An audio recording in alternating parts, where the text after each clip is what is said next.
Alors aujourd'hui, on fait des ribs de porc noir de Bigorre.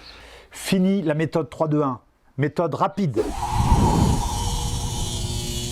Alors, on a la chance aujourd'hui d'avoir du porc noir de Bigorre qui nous vient de chez Guardapampa. Le porc noir de Bigorre, Laurent, c'est quoi? Il est élevé au pied des Pyrénées.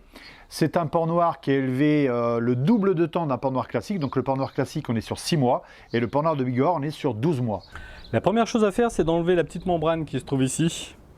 Alors ça, c'est assez simple normalement, hein. Vous faites une petite incision ici. Je vais essayer de la prendre tout le long. Regardez bien. Ça s'enlève quand même relativement facilement. Ça, c'est pas très bon, ça empêche le rhum de pénétrer, la fumée également. Et vous voyez, c'est quand même mieux sans, hein. Moi, je vais garder un peu de gras comme ça, voilà, je vais juste en enlever un tout petit peu ici. Et le gras, c'est du très bon gras en fait. C'est du très bon gras. Faut pas franchement l'enlever, vous allez voir. On l'a un petit peu paré, mais on a quand même gardé une partie du gras parce qu'il vient venir fondre et venir nourrir la viande finalement. Et Laurent, quand on a le palais affûté, qu'est-ce qu'on ressent en fait? Alors on a un petit goût de noisette, et d'amande. Et moi, pour l'avoir testé, franchement, on ressent ce goût de noisette.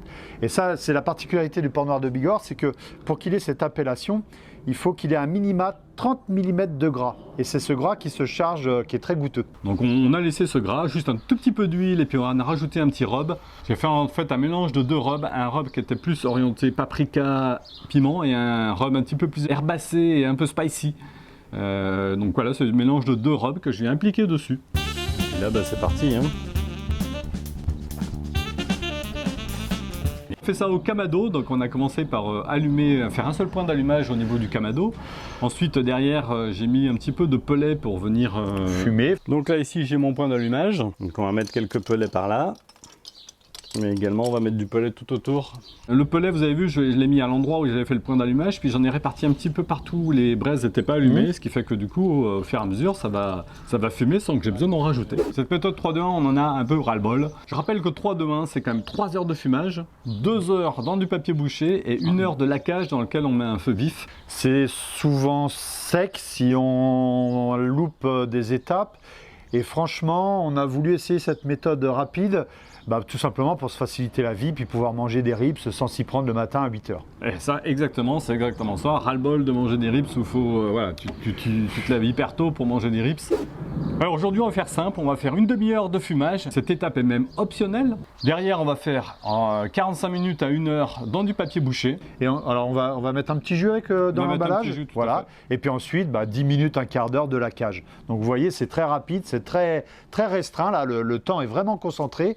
Et puis on va pouvoir comparer entre les deux méthodes. Vous allez voir le résultat que ça donne, vous allez voir que c'est plutôt pas mal. Alors moi j'aime bien que mon ribs il soit à la verticale dans mon barbecue parce que la fumée vient mieux lécher les côtés. Du coup, alors petite astuce pas chère, chez Ikea, voilà, vous avez ce petit support à vaisselle qui est vachement bien là. Du coup vous pouvez mettre plusieurs ribs dessus. Il existe des accessoires dédiés un petit peu plus chers, ça c'est très bien, c'est chez Ikea et ça marche très bien. Alors top, hein, là mon barbecue est très bien. Regardez, ça fume comme il faut.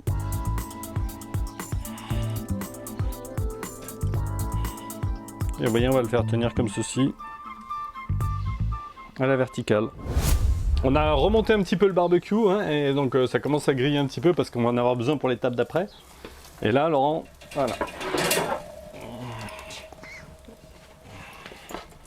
Ah, il commence à avoir déjà une belle couleur, on va vous montrer une belle couleur de fumage. Hein, en fait, même si on a fait que 30 minutes. 30 minutes, on voit bien, on voit le gras qui s'est imprégné à... Ouais. Voilà.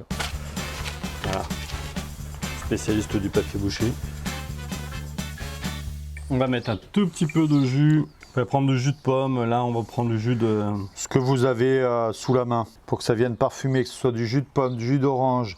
Là, c'est du jus de mandarine. Franchement, alors évidemment, moi, je trouve que le plus approprié, c'est le jus de pomme, mais bon.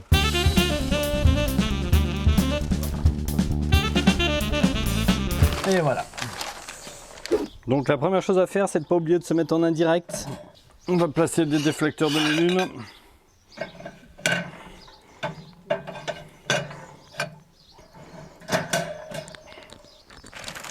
Et voilà. Et c'est parti pour 45 minutes. Bon voilà, Laurent est parti, il est parti à la messe. Donc maintenant, ça fait 45 minutes que mes ribs se cuisent à 200 degrés à peu près en cuisson indirecte. C'est important. Donc maintenant, on va juste procéder à aller à 5-10 minutes de laquage. Alors laquage, je vais prendre une petite sauce. Alors, soit vous prenez un ketchup que vous faites vous-même maison.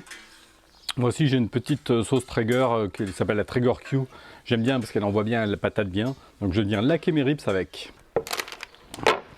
De manière à passer en cuisson directe, je vais enlever les déflecteurs. Mais franchement, si ça c'est pas magnifique, regardez. La petite rétractation qu'il y a là.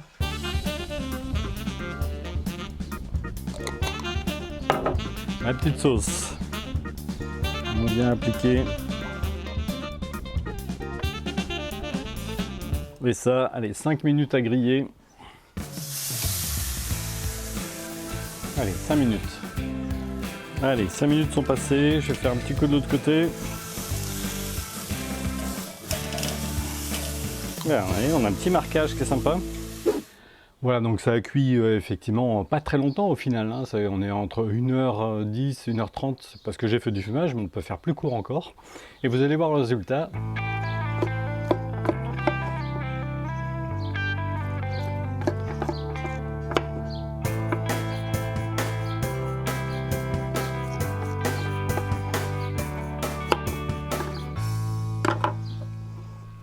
Là, vous voyez le smoke ring, très léger.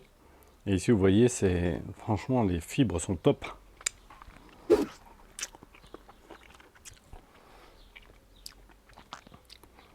Sachez que je me régale. Ce n'est effectivement pas la peine d'y passer 6 heures. On voit qu'en 1h30, on arrive à faire des choses quand même plutôt très sympas. Donc si vous avez aimé cette vidéo, n'hésitez pas, un petit pouce, un commentaire, et on s'abonne. Et on n'oublie pas la petite cloche. Alors aujourd'hui, on a la chance d'avoir ce qu'on appelle du coustou ou des travers de porc. Comment ou tu des dis du coustou. Coustou. Du coustou. Coustou. On fait une méthode rapide.